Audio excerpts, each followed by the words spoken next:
Hi, magandang segue sa inyong lahat. Ako nga pala si Eljur. At tuturo ko kayo kung paano mag-board slide. Okay. Una sa lahat, kailangan natin ng clippings.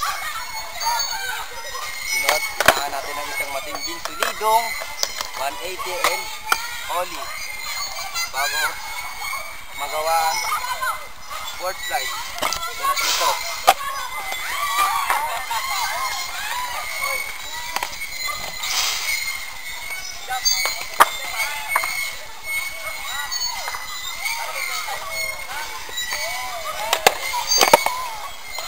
Yan, kailangan mo i-twist yung body mo pa 180, pati yung board.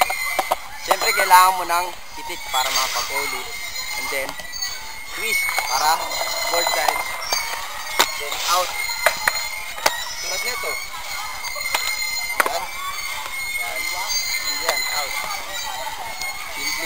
Simpleng ollie lang at 180 para makapag-board slide. So, yan.